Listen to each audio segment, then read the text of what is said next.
Auzubillahi minasyaitonirrajim. Bismillahirrahmanirrahim. Assalamualaikum warahmatullahi wabarakatuh. Tuan-tuan dan puan, anda bersama dengan saya Ustaz Zai dalam siri kisah dari Al-Quran. Kita mencari, kita membongkar dan kita memahami apakah maksud-maksud di sebalik kisah-kisah yang Allah Subhanahu Wa Taala letakkan dalam Al-Quran, khususnya dalam juzuk 30.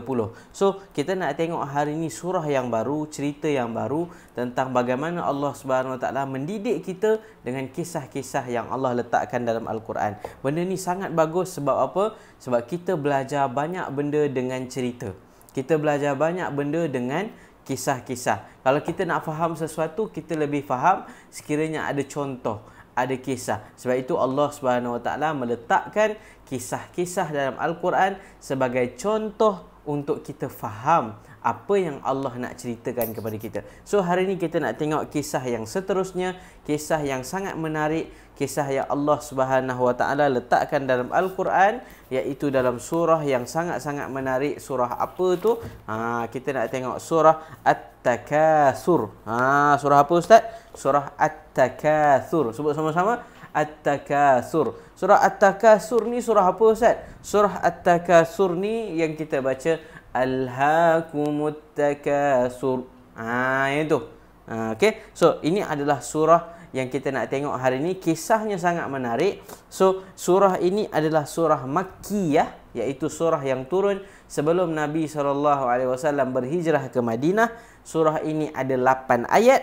Dan surah ini adalah surah yang ke-16 turun. Maksudnya dia antara surah yang latest lah, yang paling latest pula, yang paling awal turun kepada Nabi SAW ketika Nabi menyampaikan dakwah. Berkenaan apa surah ini? Hari ini kita nak tengok. So sebelum kita nak tengok surah ini, jom kita baca dulu surah ini. Okey? So kalau ada Al-Quran, boleh buka Al-Quran. Dia adalah surah yang ke-102. Ada 8 ayat. Okey? So kita baca sama-sama. A'udzu billahi minasyaitonir rajim. Bismillahirrahmanirrahim. Alhaakumut takatsur hatta zurtumul maqabir.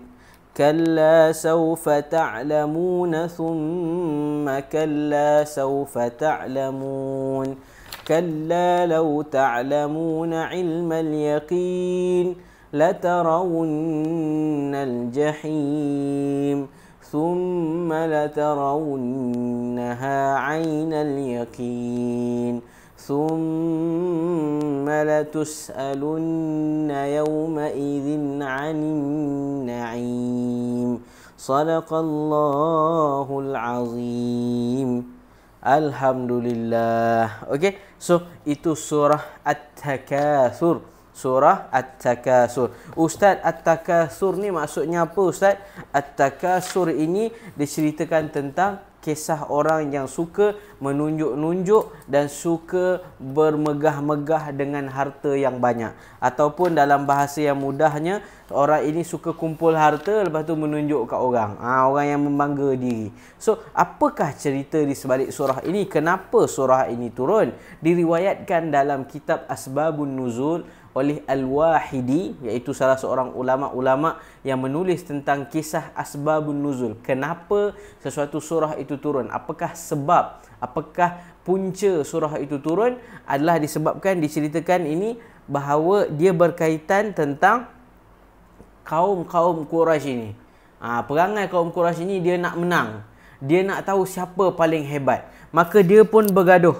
Dia orang pun bergaduh untuk mengatakan siapa paling hebat ni. Kenapa? Supaya nak tahu siapa boleh jadi ketua, siapa boleh jadi bos, siapa boleh jadi raja kat Mekah. Maka orang ni pun macam-macam lah orang yang kata dia ni hebat. Apa bukti dia?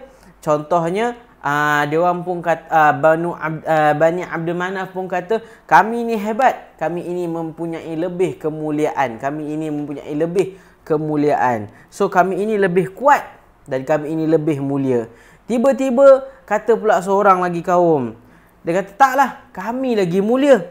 Lepas tu ada seorang yang kata, taklah, kami ini lebih banyak harta. Lepas tu, taklah, kami ini lebih banyak ini. Tiba-tiba satu lagi kaum kata, tak, kami ini lagi power daripada kamu. Kami ada ini, ada ini, ada ini. Semua di sekitar. Ini namanya orang yang nak sentiasa menang. Dia nak sentiasa hebat. Sebab itu ceritanya adalah at-takasur. Sebab itu Allah sebut ayat pertama surah ini, Allah sebut alhaakumut takasur.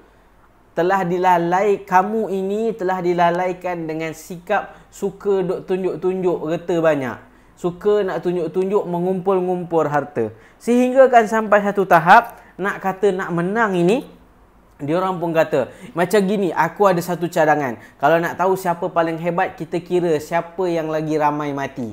Siapa yang mempunyai orang yang lebih ramai mati. Maksudnya kalau ramai orang mati, maksudnya pengikut dia ramai lah. Maksudnya dia lah paling hebat. Dia orang pun pergi ke kubur dan kira orang yang dah mati. Berapa ramai yang dah mati, siapa paling ramai, dia paling hebat. Macam tu sekali nak kira orang hebat tak hebat. Begitulah perangai kafir Quraisy ketika dulu untuk berusaha nak mengatakan dia ni paling hebat, dia ni paling power, dia ni paling ganas, dia ni yang sepatutnya jadi raja, dia ni sepatutnya jadi ketua. Sampai ke kubur pun nak kira berapa ramai mati. Sebab itu ayat kedua surah ini Allah sebut alhaakumut takasur hatta zurtumul maqabir. Kamu ini telah dilalaikan dengan mengira-ngira harta. Sedang kamu ini kira harta banyak sangat. Hatta zurtumul maqabir. Sehingga kamu ini pergi ke kubur nak kira berapa ramai orang mati. Punyalah berianya nak ngumpul harta. Allah sebut dalam surah tu lagi, kalla saufa ta'lamun thumma kalla saufa ta'lamun kalla law ta'lamuna ilmal yaqin latarawunnal jahim.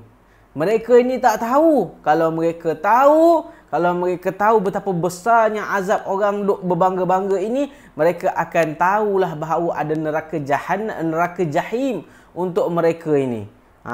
So bayangkanlah Allah SWT memberikan pesanan kepada kita melalui kisah kafir Quraisy ini, jangan bangga sangat dengan apa yang kita ada. Jangan rasa hebat sangat dengan apa yang kita ada. Macam kafir Quraisy tadi, nak berbangga sangat sampai ke tahap kira berapa ramai orang mati pun boleh juga. Janganlah berbangga sangat. Sedangkan semua itu Allah yang beri. Apakah sifat benda yang diberi ini? Sifat benda yang diberi sudah pasti diambil. Sebab itu Allah sebut dalam Quran, Allah sebut bila orang-orang beriman ini ditimpa ujian, dia kata apa? Dia kata qalu inna lillahi wa inna ilaihi raji'un. Orang beriman bila mereka ini ditimpa musibah, barang hilang, kereta kena curi, rumah banjir, rumah terbakar, barang-barang hilang, keluarga kena COVID, keluarga meninggal. Semua ini mereka kata inna lillah. Sesungguhnya kami ini milik Allah. Kami ini Allah punya. Allah bagi kami ini. Allah yang turunkan kami ini. Allah yang letakkan roh dalam kami ini. Jadi kami ini Allah punya. Wa inna ilaihi raji'un. Dan sesungguhnya kami ini akhirnya akan pulang semula kepada Allah. Sebab dia tahu mereka, apa yang kita dapat hari ini adalah pinjaman. Apa yang kita dapat hari ini adalah benda yang diberi. Apakah ciri-ciri ataupun apakah sifat benda yang diberi? Benda yang diberi pasti akan diambil semula. Allah bagi kita anak comel, cantik, handsome, comel, bagus dia. Sudah pasti satu hari nanti Allah ambil semula. Allah bagi kita ibu ayah, jaga kita siang malam sampai ketua ibu ayah itu. Satu hari nanti Allah pasti ambil semula. Sebab apa? Sebab itu semua Allah punya. Mana milik kita? Tidak ada milik kita. Semua yang ada Allah yang punya. So, itulah kisah tentang surah At-Takasur. Cerita bagaimana kafir Quraisy yang suka sangat kumpul harta, yang suka sangat menunjuk-nunjuk siapa yang besar, sehingga kan nak kira berapa ramai orang mati, nak bagi tahu yang siapa paling hebat. Beginilah sifat kafir Quraisy. Moga Allah Subhanahu Wa Taala menjauhkan kita daripada sifat ini dan menjadikan kita hamba yang dekat dengan Allah Subhanahu Wa Taala dan tahu bahawa satu hari nanti kita akan pulang semula kepada Allah Subhanahu Wa Taala. Yang paling penting kita pulang membawa bekal.